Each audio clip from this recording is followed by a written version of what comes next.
quanto na prática. Todo paciente que ele sai de uma intervenção anestésica cirúrgica, ele vai precisar de imediato de uma assistência crítica, porque ele está inserido num cenário de criticidade muito elevada, porque ele teve dois tipos de intervenções. Uma anestesiológica e a outra, propriamente dita, cirurgia.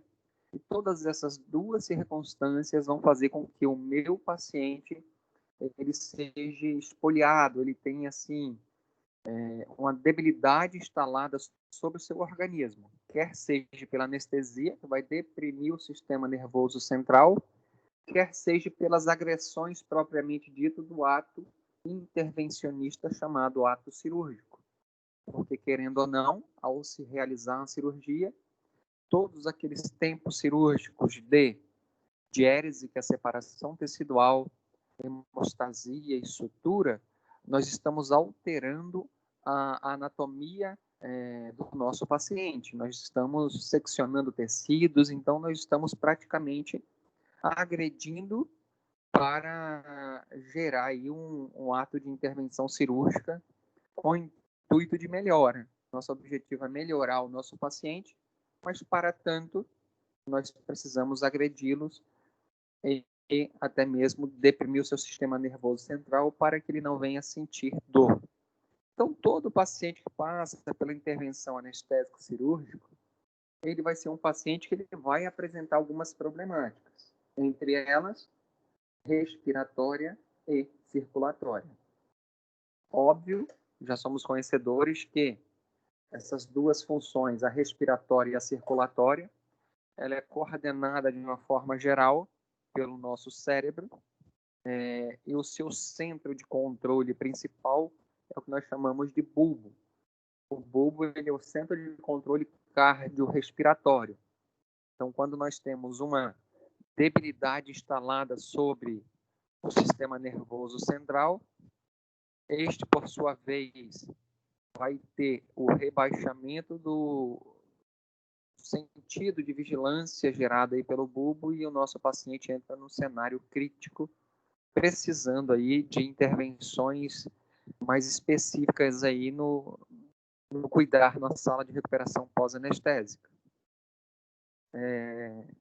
Então, o nosso paciente ele vai ficar num cenário de vulnerabilidade e é onde a gente, como enfermeiro, nós profissionais da área da saúde, enfermeiros, nós vamos praticar o que aprendemos na academia. Não só praticar o que aprendemos na academia, mas como também instruir os nossos integrantes da nossa equipe a um cuidado mais específico a um paciente que se encontra debilitado momentaneamente. Então, Boa noite. Boa noite, Letícia.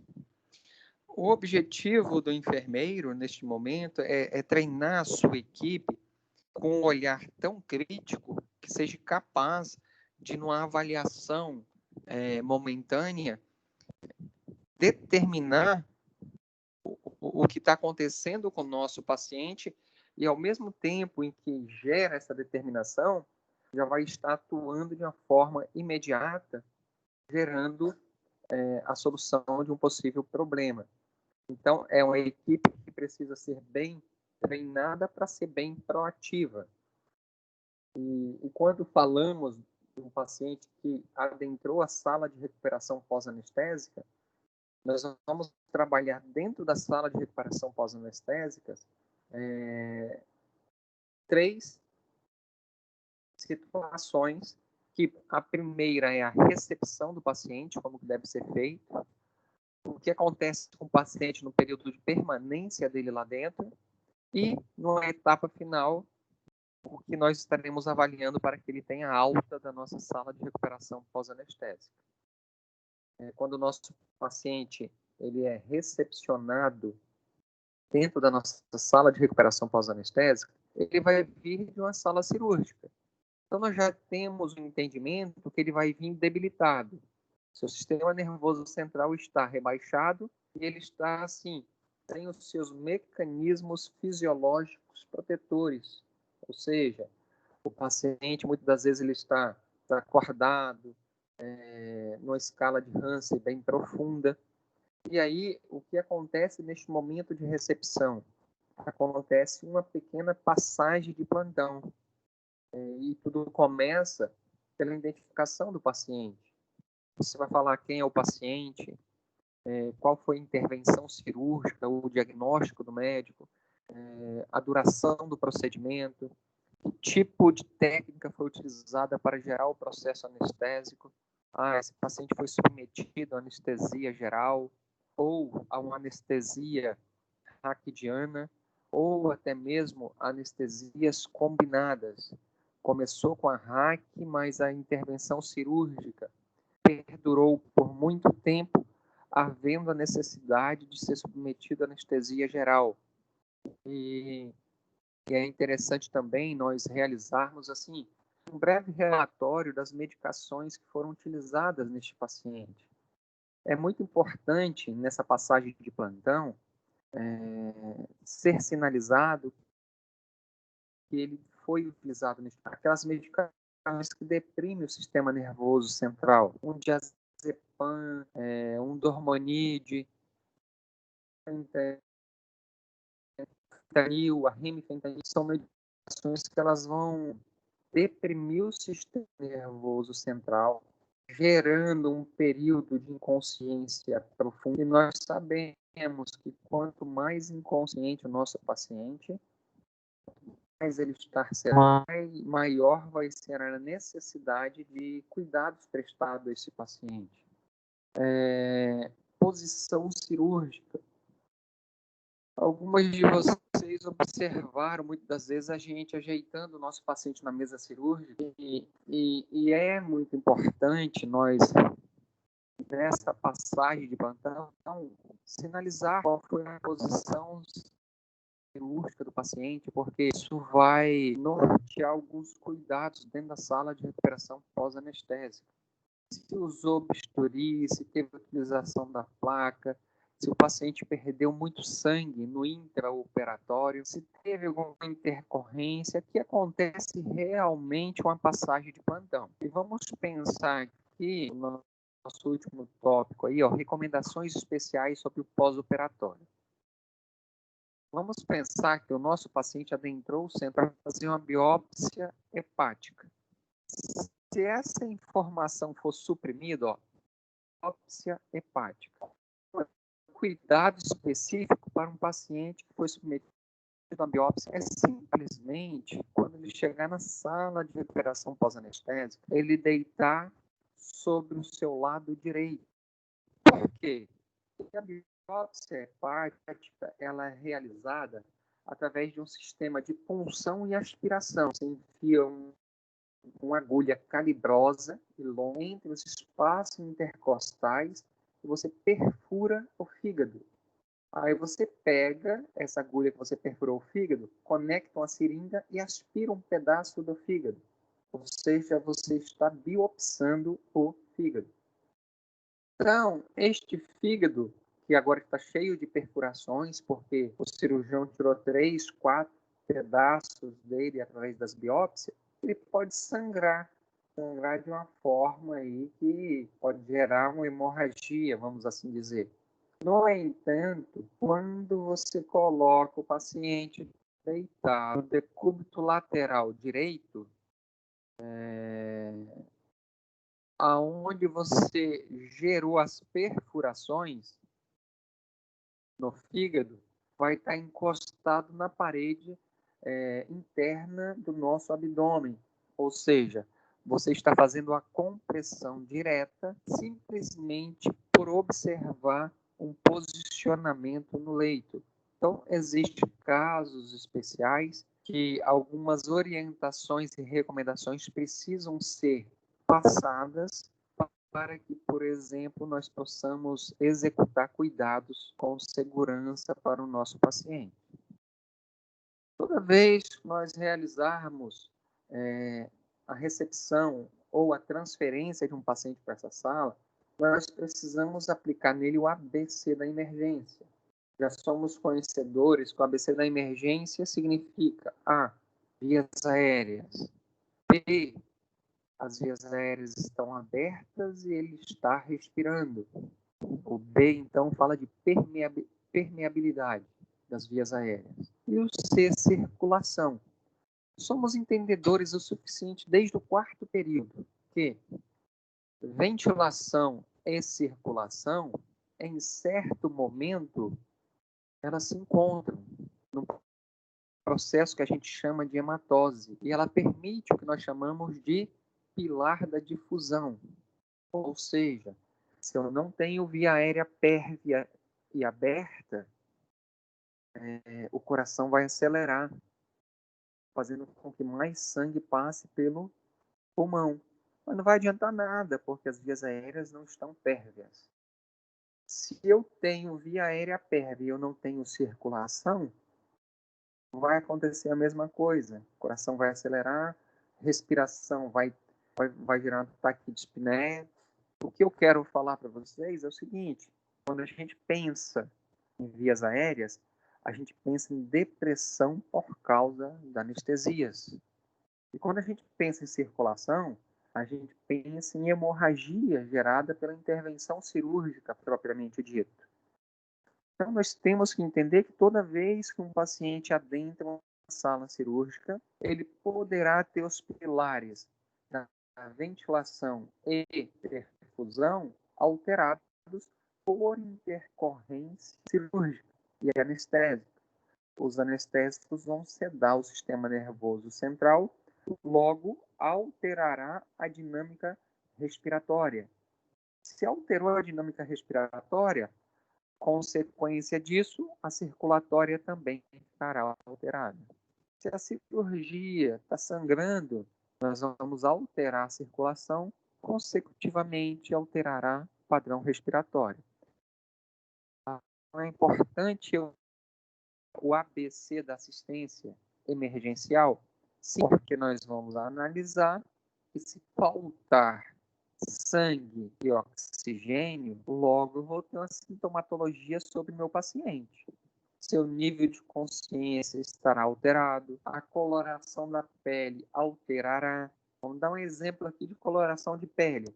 Faltou ventilação, coloração da pele cianótica. Faltou sangue, coloração da pele pálida. Então, só a coloração da pele ela já te sinaliza aí alguma intercorrência momentânea para aquela situação.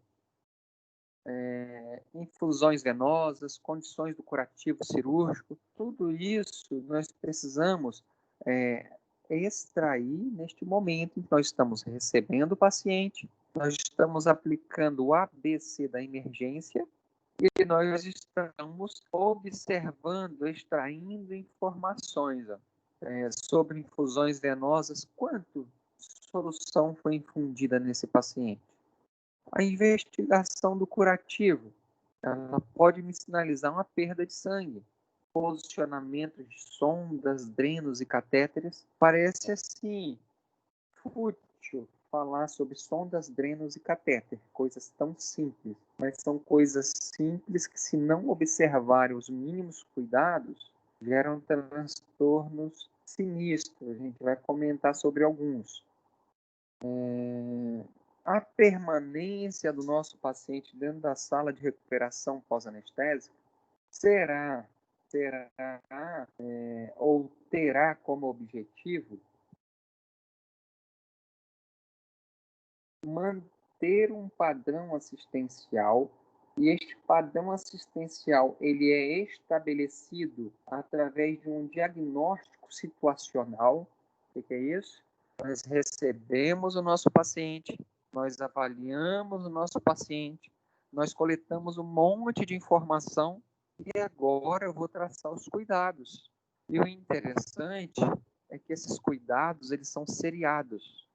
E gradativamente eles serão aplicados com maior espaço de tempo entre as assistências. Se o meu paciente chegou agora, eu imediatamente já vou verificar sinais vitais, olhar o curativo dele, olhar a coloração de pele, ver se ele está interagindo. Foi minha avaliação inicial. dentro de 15 minutos, eu vou fazer uma nova avaliação. E durante a primeira hora, a cada 15 minutos, eu estarei fazendo novas avaliações. Se o seu paciente está estável, já está com seus reflexos protetores restabelecidos, a partir da primeira hora, esses cuidados eles poderão ser mais prolongados no seu período de tempo. Poderei fazer essas avaliações a cada meia hora. Então, todo momento que o nosso paciente estiver dentro da nossa sala de recuperação pós-anestésica, ele estará sendo adequadamente monitorizado. Por que nós precisamos monitorizá-las? Simplesmente porque o nosso organismo vai metabolizar as drogas. No entanto, existem drogas que elas se depositam no nosso organismo e elas são metabolizadas gradativamente. E aí, o que pode acontecer?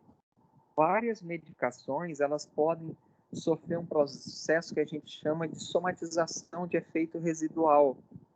São várias drogas gerando em um momento específico uma depressão do sistema nervoso, porque houve uma ação aí do seu efeito residual.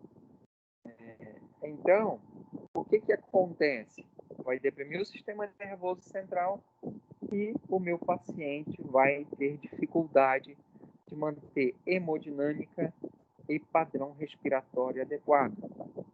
Por isso que é importante nós realizarmos os cuidados seriados. Nós colocamos aí, ó, de verdinho, escala de Hansen. É uma escala que norteia. Nós, em nossas aulas lá no centro cirúrgico, eu creio que eu consegui pontuar essa escala com todo mundo, dando exemplo. A escala de Hansen ela tem 6 graus ou níveis.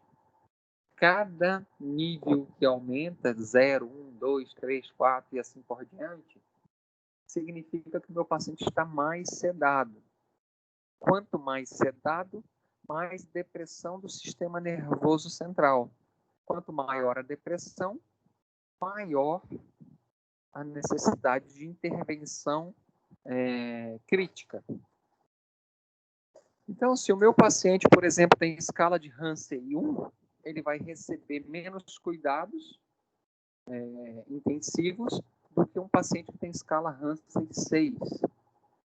Um paciente que tem escala Hansen 6 é um paciente que acabou de sair de uma anestesia geral. Ele ainda está muito sonolento. Ele só vai te responder à solicitação se você fizer estímulo doloroso profundo, diferente de um paciente que está com escala de Hansen 1. Este, ao chamá-lo com a voz suave, ele vai te responder espontaneamente. Então, se por acaso, lá na hora da prova, tiver assim, ó, contextualize sobre essa afirmação. A escala de Hansen é dose dependente. Ou seja, quanto maior a dose sedativa, maior é a pontuação da escala de Hansen. Por que os cuidados na minha sala de recuperação pós-anestésica é dependente da escala de Hansen? Porque quanto maior o número da escala de Hansen, maior serão as intervenções necessárias no meu paciente. E aí, nós precisamos entender que quando o nosso paciente sai de uma sala cirúrgica, a pressão parcial de oxigênio dele já vai diminuindo, até ele chegar na nossa sala de recuperação pós-anestésica. Claro, gente, vai diminuir em detrimento à numeração da escala de Hansen. Então, aqui nós trouxemos aqui, ó, em 94 Rose, ele pontua que o que mais mata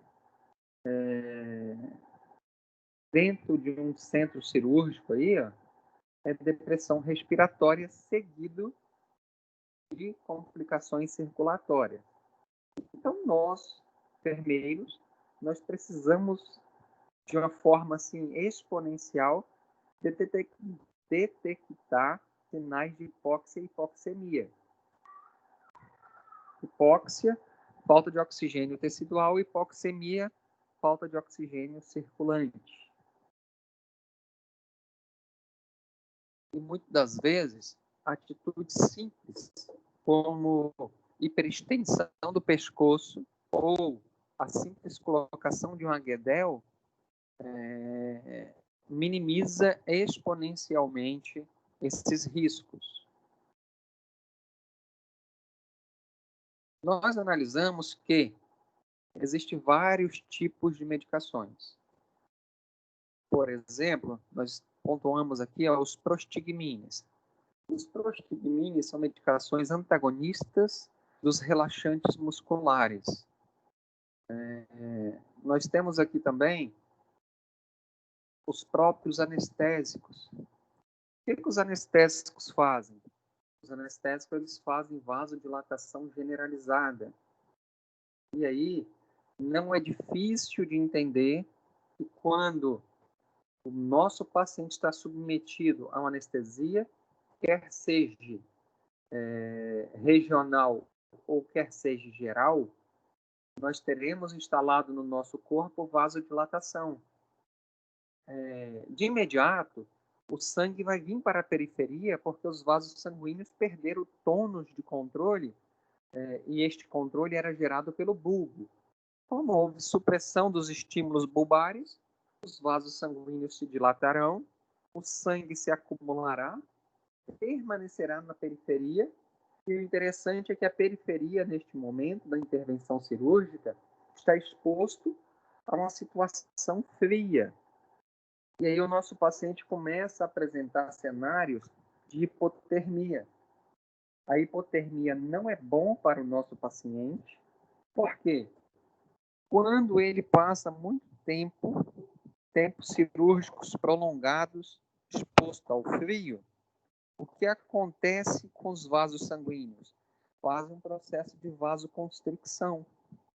Se você for analisar que o seu paciente está sendo submetido a uma incisão na perna, e agora a periferia da perna, por muito tempo exposta ao frio, fez com que os vasos sanguíneos, neste momento, se contraíssem, nós teremos aí inibição do processo de expressão de moléculas de adesão.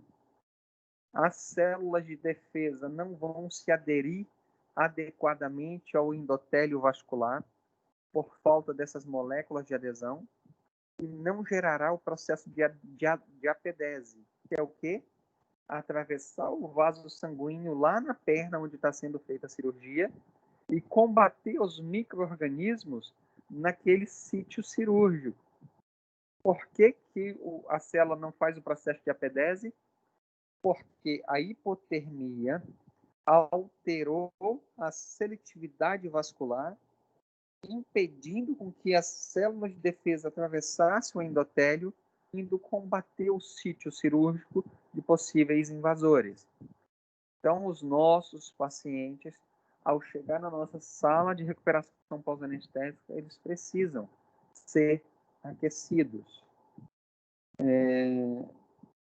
E é claro que nós precisamos analisar se o nosso paciente está tendo perda de volume sanguíneo, evidenciado através de um débito urinário. Todo nosso paciente ele precisa, muitas das vezes, utilizar antieméticos, porque não é interessante um paciente apresentar episódios eméticos dentro de um centro cirúrgico, porque ele pode acontecer de duas formas. Realmente, enjoo, náuseas e vômitos por causa de algumas medicações, entre eles antibióticos, mas quando a gente analisa o vômito mais profundamente, ela pode sinalizar uma zona de hipóxia tecidual neurológica, na zona Drager, que é a zona do gatilho. Então, faltou sangue no cérebro, naturalmente as pessoas vão vomitar. Por quê? Porque quando falta sangue no cérebro, ativa essa zona do gatilho. E uma das formas de gerar um melhor fluxo sanguíneo é através do vômito. O vômito ele representa uma descarga simpática adrenérgica exacerbada, ou seja, é como se o organismo tivesse numa resposta isquêmica lançando trilhões de catecolaminas na corrente sanguínea para fazer com que aconteça uma vasoconstricção periférica, vasodilatação central, para ter um restabelecimento do fluxo sanguíneo neurológico. Então, o sinal de vômito é como se fosse um esforço do organismo para liberar uma quantidade maciça de catecolaminas. Por isso que o vômito ele precisa ser muito bem analisado em qual circunstância o paciente está apresentando. Se você pensar em uma cesariana que acabou de ser anestesiada, ela começou a apresentar vômito, isso significa que o feto está localizado sobre a veia cava, comprimindo o retorno venoso.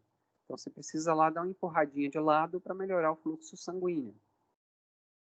Outra situação que nós temos dentro da nossa sala de recuperação pós-anestésica é o alívio da dor. A dor não é interessante o nosso paciente dentro da nossa sala sentir dor. Logo, as terapêuticas no controle álgico, ela precisa ser instalada imediatamente. Um paciente com dor, ele tem estimulação neurológica para liberação de catecolaminas, aumento da pressão sanguínea, aumento da frequência cardíaca, risco de hemorragias ser instaladas.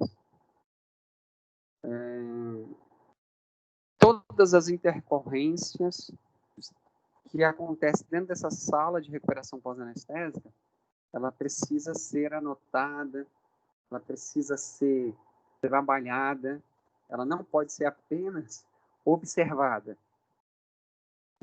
Por que ela não pode ser apenas observada?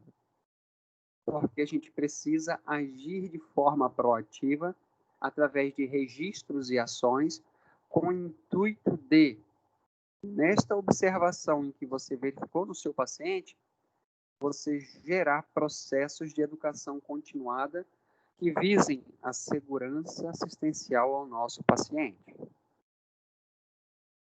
E o nosso paciente precisa ir embora da sala de recuperação pós-anestésica. Aí é onde acontece a empregabilidade da escala de Aldrete-Krolik. A Laura até pediu outro dia para pesquisar sobre essa escala. Aldrete-Krolik, eles defendem a ideia de que o nosso paciente, para ele ter alta do centro cirúrgico, da sua sala de recuperação pós-anestésica, para ir para o quarto, a gente precisa avaliar 5 parâmetros. E esses 5 parâmetros, eles estão correlacionados entre si o tempo todo. Se a gente falar de respiração, circulação e coloração, nós estamos falando dos pilares ventilatórios. Faltou oxigênio, faltou sangue, a cor muda.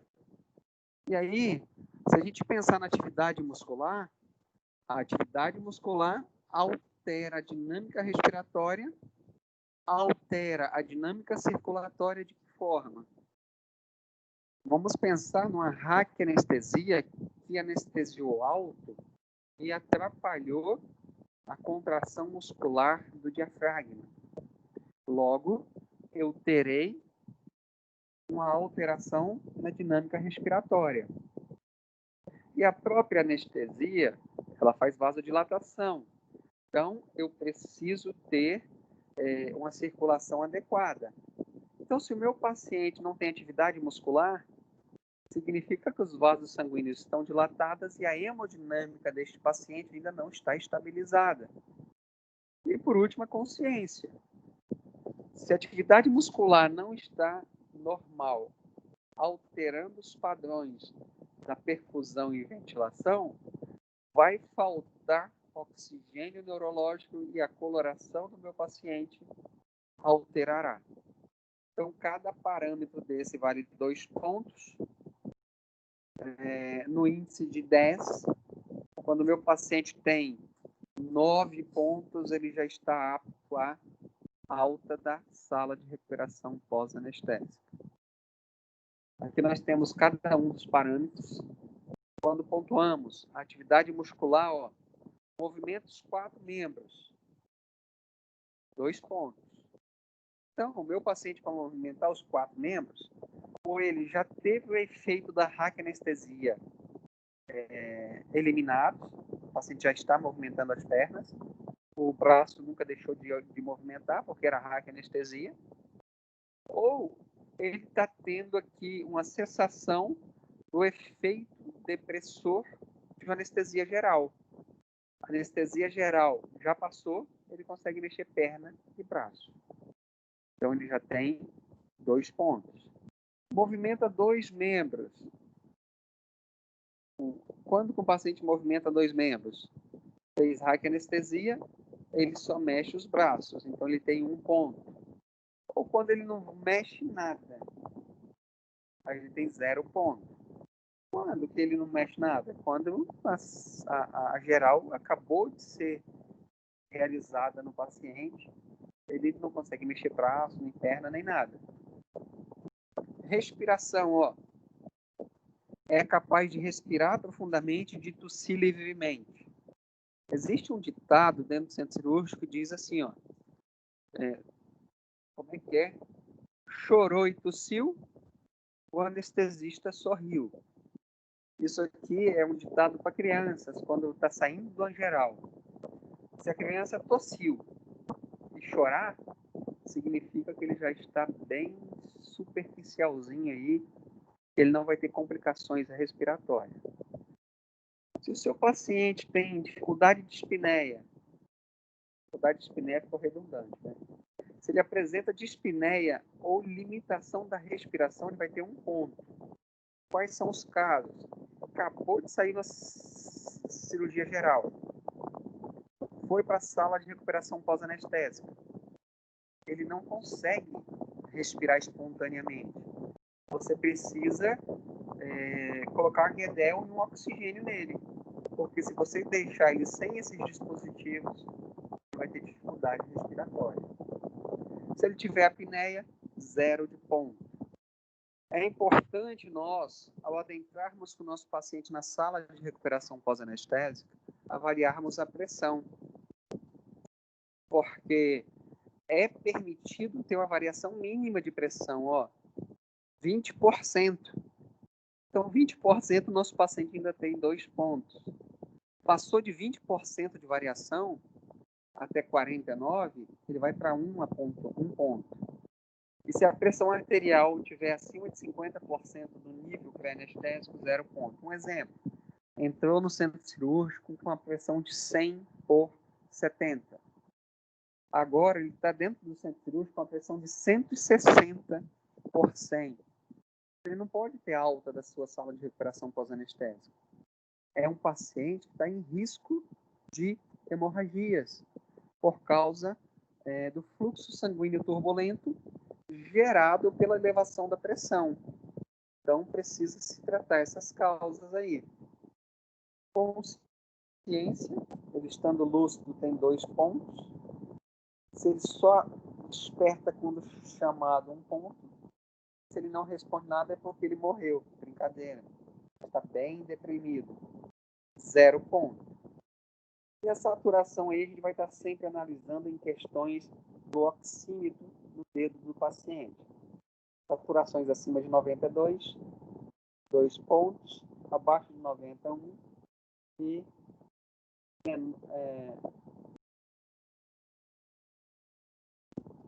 menor do que 90 aí, 0 ponto. Algumas literaturas não trazem saturação e sim coloração. Normocorado, cianótico e parentesco. Pode estar substituindo a saturação aí por coloração. Essa foi a nossa primeira etapa. Eu quero dar uma pincelada sobre a nossa segunda etapa, que fala sobre sistematização da assistência de enfermagem. Como todo mundo já conhece, eu vou pular essas partes iniciais é lei, a partir de 2009 foi lei aí, que nós precisamos utilizar a sistematização da assistência de enfermagem. O enfermeiro, ele é protagonista nesse cenário assistencial. Marcel, Oi, Ju. Você vai colocar quando essas aulas no portal? Falou muita coisa importante, não deu tempo de anotar tudo, não. Então, essas aulas já estão lá no portal já, tá? Coloquei Não, eu ontem. tô fazendo aula gravada. Eu acho que eu consigo colocar hoje. Ai, que bom, tá bom. Tá bom. Tá bom. Tava dormindo, né? Ô, prof, eu tô aqui, tá? Marcando presença, porque eu sou sua aluna. Beleza, hein? Então, gente, vamos dar sequência aqui na nossa segunda etapa de aula. Então, falando aqui, sistematização da assistência de enfermagem. Vocês já tiveram bastante essa situação aí. O enfermeiro é protagonista nesse cenário aí, ó. A sistematização trouxe uma evidência muito importante para a nossa classe, onde a gente pode aplicabilizar os nossos conhecimentos através dos processos de enfermagem. Não vou adentrar muito na sistematização propriamente dito. Todo mundo sabe as 5 etapas, né? Histórico, diagnóstico, prescrição, implementação e evolução. Mas adentramos aqui, ó, na SAEP. O centro cirúrgico, ele tem a sistematização específica, sistematização da assistência de enfermagem perioperatório. Aí bate a dúvida na cabeça, claro, né? Mas quando a gente fala de todas as fases do perioperatório, está em asterisco aí, ó, em verde, intervalo que compreende os períodos pré-operatório imediato. É aquele que antecede a ida do nosso paciente para o centro cirúrgico. É aquele observado lá na clínica cirúrgica, evidenciando a importância de nós conhecermos o nosso paciente. Depois fala-se do transoperatório, chegada dele dentro de uma sala cirúrgica, e o intraoperatório, intervenção cirúrgica propriamente dito. Recuperação anestésica, essa que nós acabamos de ter a aula agora, e o pós-operatório imediato, que também insere a recuperação pós-anestésica e o paciente no quarto. Então, quando a gente fala deste padrão abordado aí por Castellano e Jouclas, foi proposto, através aí do COFEM, em 1990, essa sistematização específica para o centro cirúrgico. E aí, qual é o objetivo? O objetivo vai ser sempre o mesmo. E aí nós vamos, com essa garantia de assistência com qualidade, permitir o maior envolvimento e motivação profissional. Entenda o seguinte, quando vocês estão lá empregalizando o conhecimento de vocês, vocês vão motivar pessoas que estão ao redor de vocês. Eu creio que muitas de vocês já observaram que quando eu estou lá dando aula para vocês, as funcionárias estão sempre de olho no que a gente está discutindo. Por quê? Porque o conhecimento, ele gera aglomeração. As pessoas querem conhecimento. As pessoas, elas sentem falta desses momentos de conhecimento. Elas são carentes. Então, quando existe a possibilidade de escutar alguém propagando alguma informação importante, elas estão sempre querendo observar. E o interessante é que, quando esses profissionais estão inseridos neste processo de maior envolvimento pelo conhecimento, logo, os princípios de segurança, satisfação, destreza e confiabilidade será, assim, como que eu digo aqui para vocês, será alcançado com eficiência. Então, quando se fala de SAEP, sistematização da assistência perioperatória, ela vai ser o alicerce. É ela que vai nortear todas as ações que acontecem dentro do centro cirúrgico. Então, o que acontece? Para que esse alicerce seja empregado de forma adequada, o enfermeiro ele precisa ter uma noção ampla de tudo que gira esses momentos. Eu preciso conhecer o que é uma clínica cirúrgica, eu preciso conhecer o que é uma central de material esterilizado, eu preciso conhecer o que é o centro cirúrgico propriamente dito e a sala de recuperação pós-anestésica. Então, quando você se propõe a buscar estes conhecimentos, você possui a capacidade de interagir entre essas situações, gerando possibilidades de maior segurança ao nosso paciente. Como, por exemplo, compreensão e preparação sobre o tratamento anestésico cirúrgico. Poxa, se você conhece as possibilidades de depressão do sistema nervoso central em detrimento do efeito anestésico cirúrgico, você é conhecedor da causa. Logo, se torna mais fácil você determinar soluções para as possíveis problemáticas instaladas. Prever, prover e controlar recursos humanos e materiais necessários ao ato anestésico cirúrgico. Quem vai estar ajudando o meu anestesista? É o seu funcionário. Você está provendo ele de conhecimento suficiente para que essa assistência a um paciente durante a anestesia seja segura? Então, é você que prevê e provém. Implementação, assistência de enfermagem integral, individualizada e documentada. Muitas das vezes, a gente não documenta nada. Erro. Nós precisamos ser pessoas capazes de descrever problemáticas com minuciosidade de detalhes. Muitas das vezes, isso é suprimido em nossas mentes. Então, a gente precisa aguçar essa situação, a gente precisa aprender a evoluir, aprender a registrar, porque é muito importante. Identificar e analisar as necessidades individuais do paciente.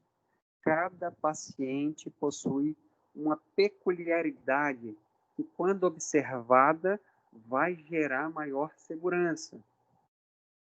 Realizar o planejamento da assistência de enfermagem. Aqui é o tempo todo. É o tempo todo a gente planejando, orientando, cobrando de uma forma incessante, porque muitas das vezes cada um dos seus pacientes eles são peculiares, cada um tem uma problemática, mas muitas das vezes a solução para um é a mesma para o outro. Então, aquilo que você planeja de assistência para determinada situação, isso precisa ser assim amplamente ser divulgado amplamente. Vamos dar um exemplo aqui. Os pacientes possuem peculiaridades, mas todo paciente que for submetido a raquianestesia apresentará queda de pressão. Então, quando você planeja uma assistência a um paciente que foi submetido a raquianestesia, medidas simples são situações que resolvem o cenário. Simplesmente levar as pernas. Independente da peculiaridade do paciente, toda raquianestesia, você vai agir de forma igual, elevando as pernas. Então, se você faz esse planejamento e fundamenta esse planejamento na sua equipe, isso empregabilizará na mente deles e eles, todas as vezes que forem dar assistência a um paciente raquianestesia, elevará os membros inferiores. Vamos pular aqui. Nós temos 5 etapas, quando se fala aí do processo de sistematização da assistência de enfermagem perioperatória. Ela foi baseada aí, nas necessidades básicas e no processo de enfermagem, estruturados por Wanda Guiar Horta. Claro que nem todo centro cirúrgico vai utilizar basicamente este padrão, mas é o mais utilizado de forma assim ampla. Quais são as etapas? Visita pré-operatória de enfermagem. A gente vai visitar o nosso paciente lá no leito, na clínica cirúrgica, para conhecer ele. Olha que interessante. Chego diante do meu paciente na clínica cirúrgica, peço para ele pôr a língua para fora. Eu estou avaliando escala de Mallampati. Estou visualizando as dificuldades que poderão existir no processo de intubação. Então, quando eu fui lá e observei esse diagnóstico situacional, o que me é cabível neste momento? Planejar assistência.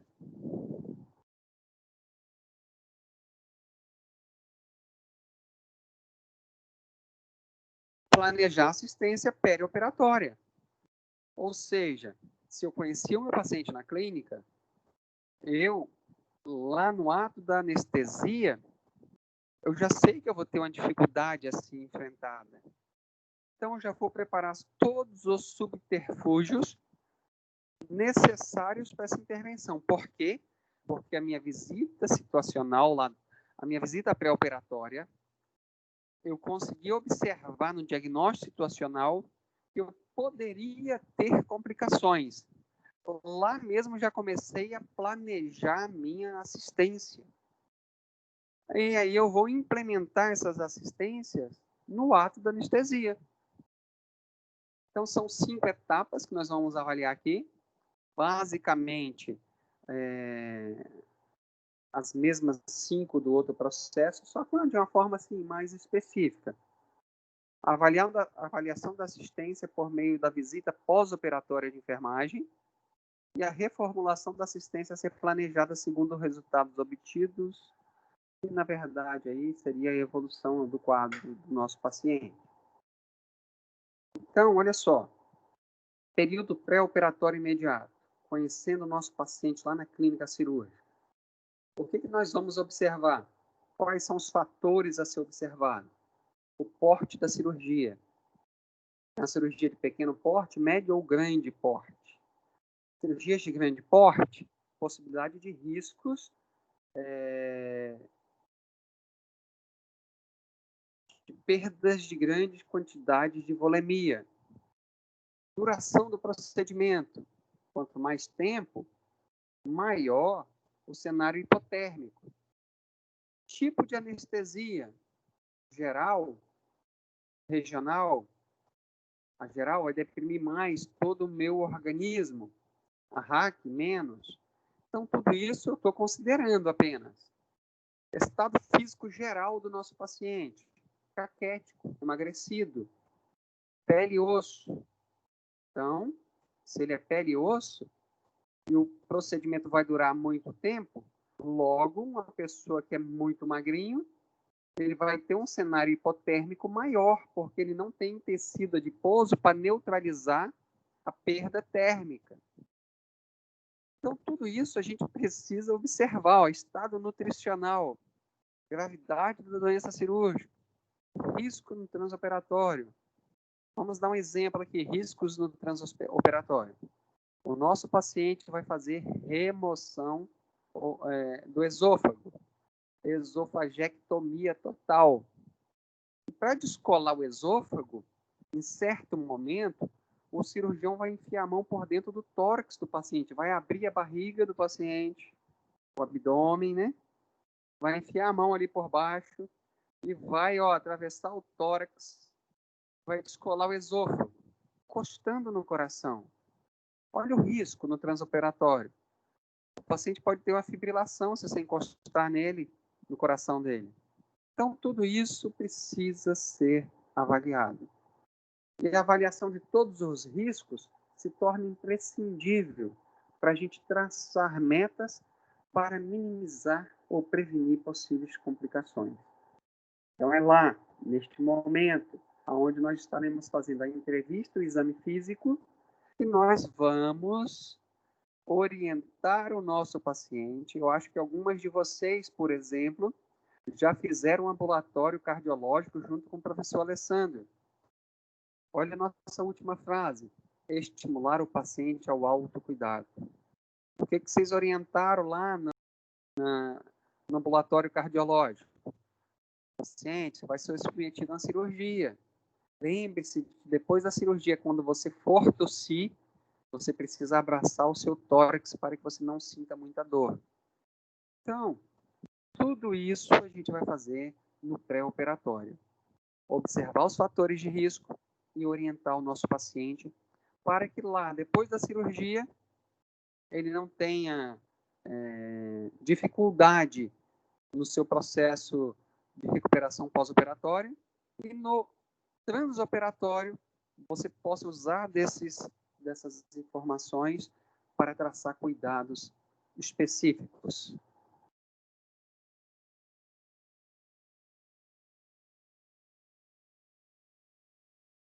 Então, jejuns prolongados. Em pacientes desnutridos, o índice de complicações pode ser 10 vezes superior ao que ocorre nos pacientes com estado nutricional. Qual a importância disso? Agendar cirurgias desses pacientes para o primeiro horário do dia. Simplesmente, se você agenda ele para o primeiro horário do dia, ele não fica em jejuns prolongados. E aí, muitas das vezes, quem são esses pacientes? Pacientes desnutridos, pacientes diabéticos.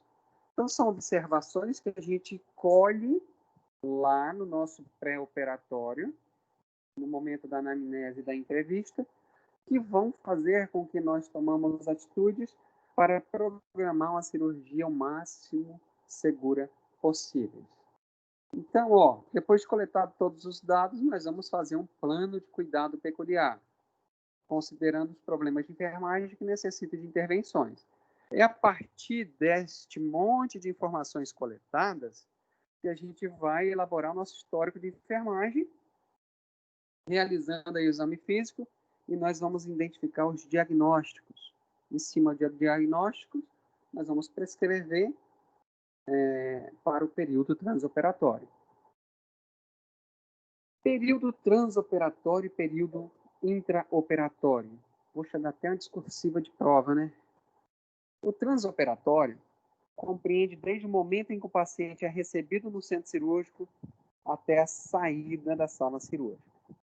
E o intraoperatório, ele tem o seu momento no início do evento anestésico até o término, período inserido no transoperatório. Então, exemplo, entrou dentro do centro cirúrgico, é o transoperatório. Começou o processo anestésico cirúrgico, já é intraoperatório. Até o seu término da cirurgia, acabou a cirurgia. Então, começou a anestesiar e acabou a cirurgia, intraoperatório. O intraoperatório está inserido dentro do transoperatório, porque o transoperatório é do momento que ele entrou no centro cirúrgico até o momento que saiu da sala cirúrgica. Mas dentro da sala cirúrgica, anestesiou e fez a cirurgia. Então, o intraoperatório é um período que está dentro do transoperatório, que, por sinal, é o mais crítico. É o momento propriamente dito de depressão do sistema nervoso central para a instalação de um efeito anestésico e o ato intervencionista cirúrgico propriamente dito. Nessa fase é que nós temos a aplicabilidade do checklist, que nós utilizamos lá atrás na nossa aula de fatores de risco. Então, acabou a cirurgia. O que vai fazer quando se acaba a cirurgia? Nós vamos começar o que nós falamos de prescrição pós-operatória. Então, essa prescrição pós-operatória, ela vai nortear a nossa assistência dentro da sala de recuperação pós-anestésica e lá fora na clínica. É o enfermeiro do centro cirúrgico que vai iniciar este processo. E aí nós vamos aplicar as prescrições de enfermagem. E quando a gente aplica, a gente avalia e evolui, né? O tempo todo. Então, vamos lá. Dentro do período pós-operatório, nós temos a recuperação pós-anestésica, o pós-operatório imediato e o pós-operatório imediato. Ou seja, logo após que acabou o evento cirúrgico, o nosso paciente está dentro da sala de recuperação pós-anestésica. Quando ele saiu da sala cirúrgica e foi para o quarto, as primeiras 24 horas dá-se o nome de pós-operatório imediato. E depois das primeiras 24 horas, pós-operatório imediato. Qual a importância disso tudo aí? A importância é que a literatura diz que se faz necessário nós estarmos inseridos neste processo. Porque neste processo assistencial aqui, nós poderemos observar se aquilo tudo que nós implementamos de cuidados mediados pelo nosso diagnóstico situacional resultou em dados positivos. Para que vocês tenham ideia, nos grandes centros, há um processo contínuo de cuidado para esses pacientes. O centro cirúrgico está tão inserido nessa assistência, que aqui falando de uma pessoa importante também dentro do centro cirúrgico, anestesista, ele vai orientar terapêutica álgica no pós-operatório imediato, um pouquinho tardio. E a enfermagem ela faz essas visitas, essas consultas no pós-operatório também. E aí, essas são as fases do SAEP. Trouxe alguns diagnósticos aqui, ó, diagnóstico de enfermagem, ó, débito cardíaco diminuído. Por quê? Relacionado à pré-carga alterada, evidenciado por ritmo, frequência cardíaca alterada. Tá, isso aqui é um diagnóstico padrão, beleza, tal. Mas se nós analisarmos, o efeito anestésico gera diminuição do débito cardíaco? Sim. Então, a gente já tem, dentro do centro cirúrgico, pela nossa vivência prática, que débito cardíaco diminuído, trocas gasosas prejudicadas, termorregulação ineficaz, dor aguda, tudo isso a gente vai visualizar no nosso paciente operatório. Por quê? Porque a agressão do organismo do paciente e a depressão do sistema nervoso central vai resultar nessas alterações aí. Então, a gente já precisa ter em nossas mentes que todo paciente dentro do centro cirúrgico, esses 4 diagnósticos aí, ó, nós precisamos trabalhar sempre de forma prévia. Todo paciente submetido a um evento anestésico terá débito cardíaco diminuído. Eu posso afirmar isso, porque eu vivo isso. A maioria dos pacientes terão trocas gasosas prejudicadas. Todos eles terão hipotermia instalada, termorregulação ineficaz. E este aí eu coloquei bem característico, ó, termorregulação ineficaz, caracterizada por temores pós-bloqueio raquidiano. Literatura nenhuma vocês vão ver isso. Foi eu que coloquei, porque o paciente faz raquianestesia, ele treme. Por causa da temperatura. Porque vasodilatação dos periférica, relacionado pela cessação da atividade do sistema nervoso autônomo. É até legal você brincar com sistematização. Então, existem alguns diagnósticos que sempre estarão presentes. Coloquei um diagnóstico aí de dor aguda.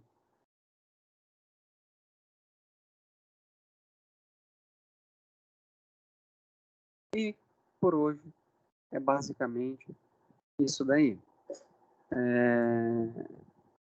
Essa foi a nossa última aula, né? Agora é só prova. Vou parar a gravação aí.